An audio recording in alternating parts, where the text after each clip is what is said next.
स्वाभिमानाचा क्रांतिकारी जय भीम।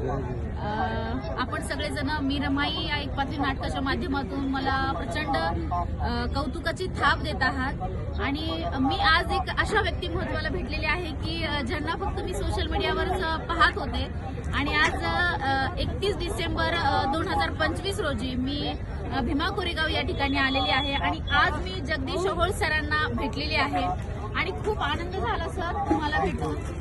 मी तुमचे पोस्ट बघत असते, पुस्तकही तुम्हाला भेटण्याच्या अगोदरच मी पुस्तक वाचलेलं आहे, तर खूप छान पुस्तक लिहिले तुम्ही। इतक्या गोष्टी आहेत त्याच्यातून घेण्यासारख्या आणि एका जागतिक पातळीवर तुमच्या कार्याची दखल घेतली गेली आणि या गोष्टीचा प्रचंड मोठा अभिमान आहे तुमचा आणि खूप खूप शुभेच्छा देते सर। आणि हे पुस्तक सर्वांना विनंती करते की ज्यांनी कोणी वाचलं नसेल त्यांनी आवर्जून हे पुस्तक वाचा की जेणेकरून आपल्याला आपल्या जबाबदारीची जाणीव होईल आणि बाबासाहेब आपल्यासाठी काय करून गेलेत हे खूप काही सांगायची गरज नाहीये, पण सरांनी खूप सुंदर त्यांच्या लेखणीतून त्याचं मांडणी केलेली आहे।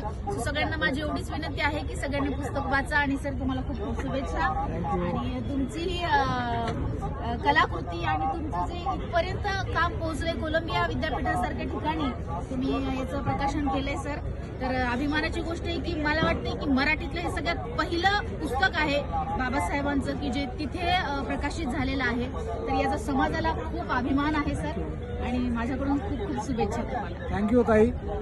मी रमाई या नाटकाच्या माध्यमातून महाराष्ट्राच्या घराघरामध्ये ज्यांचा अभिनय पोहोचला त्या अभिनेत्री प्रियंकाताई उबाळे आज जग बदलणारा बाप माणूस पुस्तकाच्या स्टॉलला आल्या आणि त्या पुस्तकाबद्दल बोलल्या। याआधी मला असं वाटतं की हे पुस्तकाचं जर व्हॅल्यू काय असेल त्या पुस्तकाचं पहिलं पान आहे।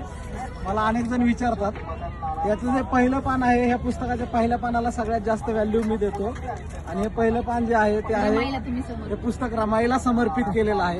या पुस्तकाची सगळी पानं एका बाजूला आहे आणि या पानाची ताकद एका बाजूला आहे आणि म्हणून रमाई ही भूमिका साकारणाऱ्या एका अभिनेत्रीनं महाराष्ट्रभर गाजलेल्या अभिनेत्रीनं पुस्तकाबद्दल हे शब्द उद्गारले, त्याबद्दल ताई मी तुमचे आभार मानतो आणि आपण सर्वांनी हे नाटक आपल्या गावागावामध्ये घराघरामध्ये नक्की पाहिलं पाहिजे अशी देखील आपल्या सगळ्यांना विनंती करतो। जय भीम, जय भारत।